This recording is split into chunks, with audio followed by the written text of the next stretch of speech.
Welcome to the Raw Spotlight podcast, where we feature inspiring leaders in the B2B space and share their unique stories. Let's get started with the show. Hi, welcome to the Raw Spotlight, where we explore leadership, entrepreneurship, and digital marketing. I'm Emily Au, co-founder of Ready Outwork, joined by my business partner, Victor Huynh. Today, we're coming to you from Vistara 2025 in Denver, a conference that's putting AI adoption and agency revolution from front and center. On our focus of this episode today, we're going to cover how B2B agencies like ours can guide clients through AI transformation, how AI isn't about replacing people, it's about amplifying expertise. Also, how to reframe AI as a business solution, not a tool set. The day opened with powerful insights that challenge agency to become AI partners to their clients, not just implementators. Before we start, I have a sponsor message. This episode is brought to you by Ready Outwork, a website-first digital marketing agency focused on long-term growth. Our proven 7-step website blueprint is the start and heart of everything that we do, designed to build high-performing lead-generating websites. If you want a full breakdown, check it out on our episode of the 7-step blueprint or visit Ready Outwork to learn more. Again, joined by me today is my business partner, co-founder, Victor Huynh. He's led our agency's growth through smart web infrastructure, brand strategy, and performance marketing, especially for B2B clients navigating digital transformation. Victor, welcome back. Good to be back. Hi, everybody. Okay, so we're in Denver, and we just finished day one from Vistara. Is there anything from today that you've heard, learned, or had discussions with anyone that you want to highlight? Maybe 3 main points. Yeah. You guys can probably see my eyes are all watery in today's episode.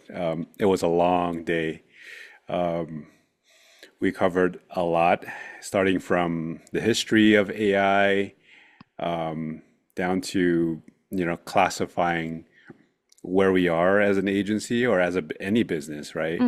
Are we AI aspirational, meaning that we want to get into it, or we just don't know how or haven't started? Are we curious, playing around with like ChatGPT, playing around with some basic agents, right? Or are we on the opposite end of the spectrum? Are we AI first? Unfortunately, we're not AI first yet. That's literally people that are building like proprietary LLM agents that are doing some really, really cool stuff. And we got to get a snapshot of a little bit of everything today. Yeah, there was a lot of information. I'm still digesting a lot of that. I think the first and foremost for me, I thought is definitely actionable when we get back, is even for our own agency, right? Not just for our clients. I thought having an AI policy for the business is it's a good way to start with a framework that defines where and how you and your company should start using AI. Who owns the output? How's data privacy managed, and what type of tools you could use to govern all of your, AI prompts. I think that's something that's very actionable. And because AI is so new, these tools are so new, I don't know if a lot of us have that in place yet. Yeah. So one thing that someone described in a very visual way is that a lot of companies now are, when it comes to AI adoption, they're very lumpy. Right? You might, and once you start hearing it, you say, oh yeah, that makes sense, right? There might be 1 or 2 people that are really into AI and using it for a lot of things, and then there's some people that kind of use it, and there's some people that don't even know what it is and won't touch it. So you have like a very big disparity in terms of AI adoption across the org. So having a governance policy or a guideline, if you will, of when and how to use it and when not to use it, how not to use it, at least puts everyone on the same page, whether it's a low touch or a high touch point, right? there are some agencies or some even businesses that really want to lean into it, but not they don't have a very high adoption rate. So they might come Mm-hmm. out with a policy that says you have to have a screen open with ChatGPT or Claude when you're working, right? And you have to use it in these scenarios. If you haven't, then so it's really baked into their SOP, Right. very thoughtful and purposeful. Mm-hmm. And then what you cannot use, right? So there was one use case where someone said that their sales team, although they're told not to record, Mm-hmm. meeting recorders, Mm-hmm. they literally have a separate device on the side recording off of a separate, so that Right. the, They the say even person a, doesn't a know. hardware, not necessarily software Right. that's recording. A separate hardware. And that's because it makes it life so easy for when it comes to note taking, right? But then Right. because there's no policy in place that says you can't do that, it's just kind of discouraged. Mm-hmm. They're kind of doing it, and then it could possibly lead to like some trouble down the road for the business itself, right? So Mm-hmm. a lot of things to think about, but I think I agree. That's probably the number one easiest thing to implement Mm-hmm. that will kind of flatten out that adoption. Right. Yeah. Yeah. And one of the speaker even talked about, they have a custom GPT, which I mean, we do as well here at Ready Artwork. But um, the case study that she pointed out was as an onboarding process for employees, they would load all their onboarding document into the custom GPT. And as you onboard, you can ask questions because, we all know that we don't read all our handbooks, all the documents, because it's just boring and dry, right? And when you do have questions, they don't want you to ask yet. They want you to use the custom GPT and ask at least, 10, 20, 30 questions before you actually reach out to someone so that you guys can have more meaningful conversations after you know the basics from the handbook. hmm hmm Yeah. Yeah. So that So that was pretty cool. yeah, there was one concept from one of the speakers that kind of reframed how we should be thinking about AI, or if we're going to jump into it, where should we start, right? Hmm. And his whole thing was there's two use cases, but number one is for efficiency's sake, right? If I have a certain process already, let's say something that takes a week, can I use AI to shorten that from 1 week to 3 days or to 2 days or 1 day even? Or Hmm. can I take a 4 hour job that I do regularly and make it into a 1 hour job? That's the most practical use of AI automation. Hmm. The other one might be limitations. I don't have enough time, or it's maybe something I always wanted to do, but I couldn't do. And that can become a slippery slope because it's Hmm. that shiny object syndrome, right? Ooh, that's cool. Let's do that. Let's do that. And next thing you know, you're like really deep into it. Maybe you're very frugal when it comes to spending extra dollars on software, but the amount of time you're deep in without Hmm. actually delivering anything, the risk is really high on that. So I thought that was really good advice to really think about, as a starting point, how can I utilize AI to optimize my existing processes? Yeah, I agree with you on that, and I'm gonna echo you on that topic as well. So it's not really adopting AI and then you're gonna start building all these brand new processes that you don't already have. Because, like you said, it's a shiny object, and it's really easy to just keep adding on. But instead, use AI and streamline what you already have in place and use it to automate that process. That's going to help you amplify your current expertise of what you already know, and it's not creating something brand new, and it may or may not even work if you are gonna stray that far. Yeah.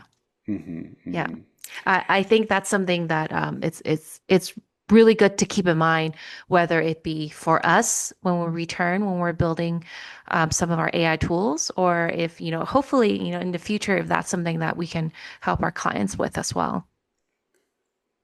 Yeah, yeah. I think that's something that everyone there, I mean, the conference, there was a lot of agencies out there Mm-hmm. and at various adoption rates, right? Some of them were very far along, and there are people that like the idea of AI, but haven't even touched it yet, right? Mm-hmm. Just because they haven't got around to it.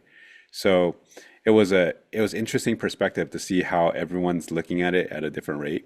But one of the biggest thing was, how do you think about AI? Because some people, like we spoke to agency owners, right? But a lot of them, Mm-hmm. their employees and their teams were very negative when it came to AI, because there's a whole Mm-hmm. sentiment that AI is actually replacing jobs and gonna Right. take us all out.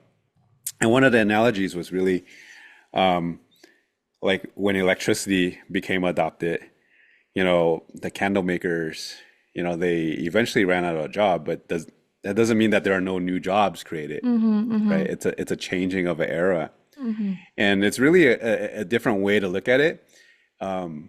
As someone with expertise, AI is almost like a requirement to be using Mm-hmm. in this day and age. But that doesn't mean that AI is going to replace you, because you still need that expertise to be able to utilize AI properly, Right. right? Like they're saying that, yeah, you could give ChatGPT or some AI tool to an intern with zero, work or business experience. They're not going to be able to produce much, Right. Exactly. right? Compared to an expert that already understands the pain points, understands a lot of things. And at the end of the day, AI is not a solution. Mm. AI is a tool, right? So once you make that differentiation, it's the people that are the problem solvers, that are the solutions. How you're using that tool. It's like the handyman or the hammer. Mm-hmm. Which one is the solution, right? Mm-hmm. So once you shift perspective and really think about it, it's not as scary, right? I just need to get proficient at using this tool, but based on my skill set, my understanding of business, my understanding of marketing, and how do I augment my capabilities by doing this and not shying away from it. Yeah, those are good points. Hmm. What else? Give me a third one. The last one was very, very technical. Mm-hmm. So we learned the difference of the different levels of, AI usage.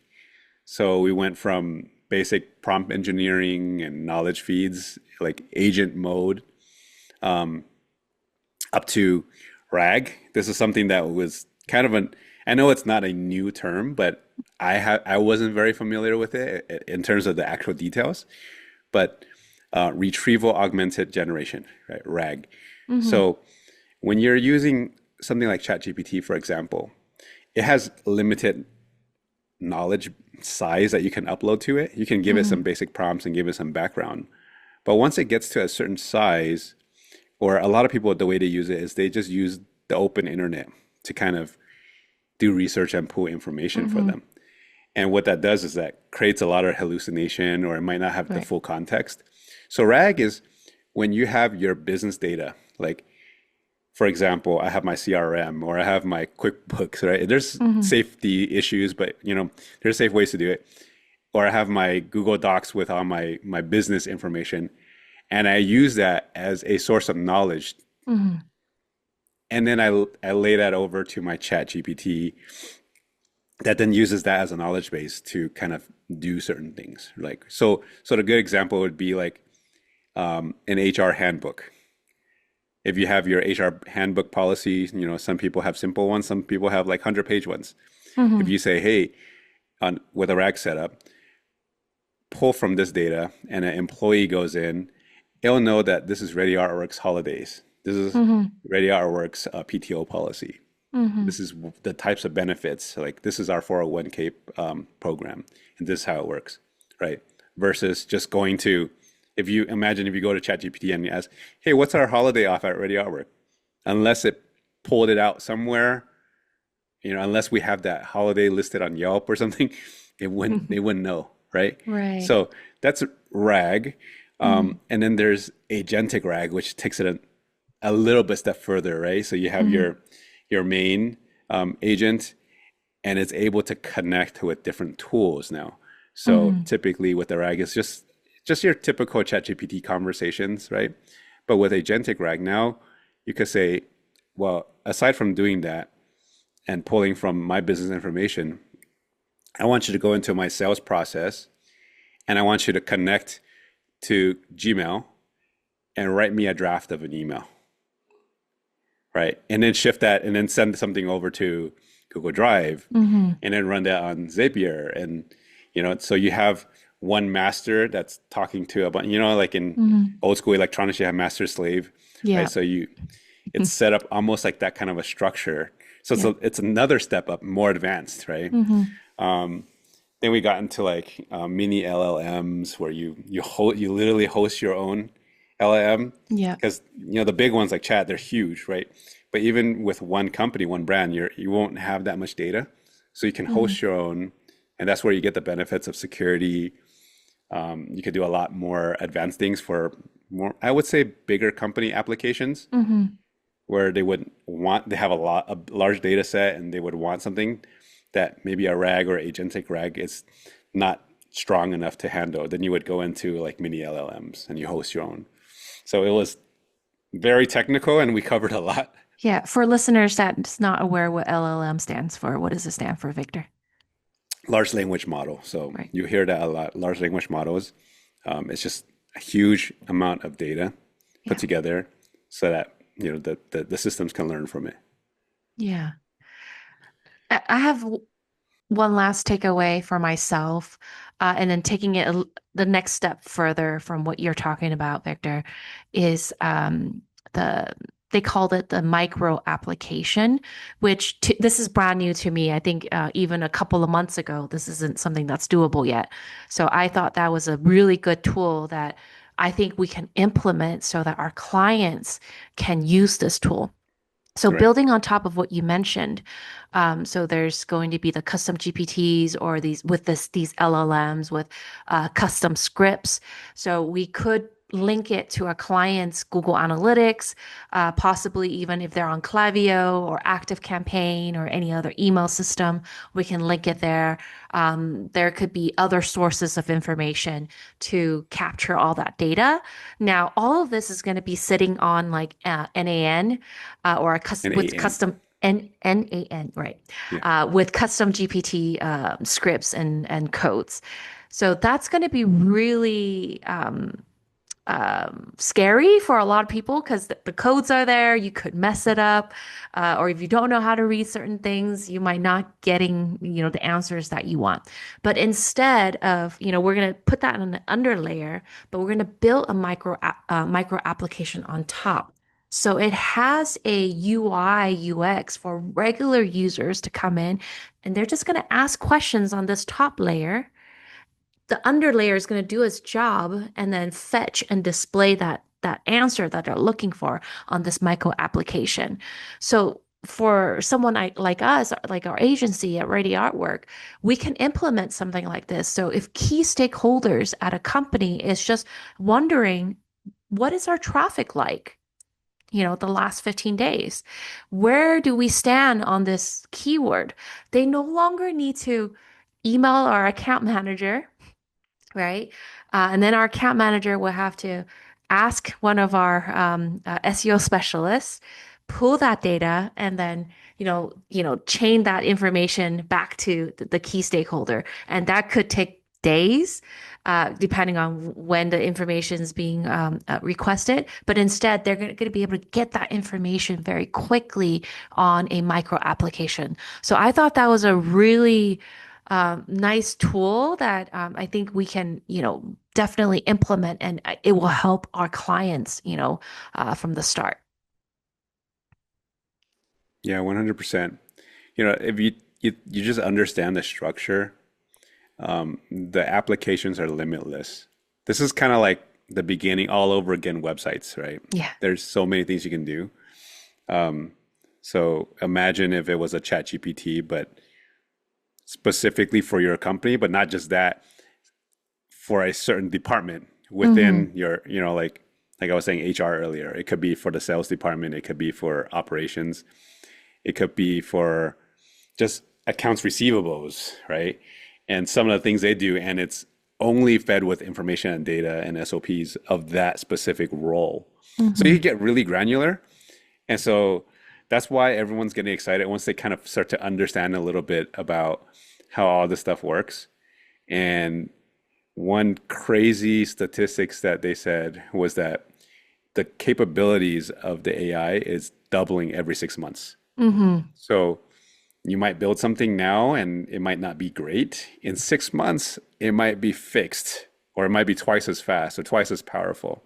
Right. So that's a scary speed that we're progressing at. Absolutely. Okay, last question from me, Victor. If you could recommend one strategic shift every B2B client should make to become AI ready, what would it be? Start using AI. So it sounds cool, like, oh yeah, we could do all this, just open up Claude, open up ChatGPT, right? Just use it so that you kind of start wrapping it around your head in terms of what it can and what it cannot do. Being curious, right? And then kind of moving up from there.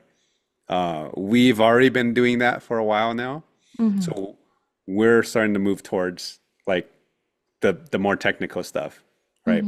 And hopefully we'll be able to utilize those tools to help our clients solve a lot of problems. But you got to start somewhere. And so it's very daunting. Everyone says AI and it's this big scary thing. But all you got to do is just create an account, start playing with it. Right. Yeah, I agree. Start small, do something simple, easy, and just start adopting it. Ask it questions. Yeah. Then you start discovering like what it's kind of crazy what it can and cannot do. Right. Okay. All right. Well, this wraps up our day one of Vistara 2025 in Denver. And the key message, AI isn't about replacing expertise. It's about scaling, focusing, and helping businesses move faster with confidence. We'll be back tomorrow with more insights from day 2, including sessions on AI content, customer retention with AI, and systemizing services. Victor, if listeners want to connect, how would they do so? LinkedIn, look me up, Victor Huynh, Radio Our Work. I'm also active on Instagram, Facebook. Just make sure when you reach out to me that you heard the podcast, because I get a lot of spammers. Okay, great. Cool. All right, until next time, stay curious, stay innovative, and thanks for listening to the Raw Spotlight. I'm Emily Au. Thank you for tuning in. Thank you. Thanks for listening to the Raw Spotlight podcast. We'll see you again next time, and be sure to click subscribe to get future episodes.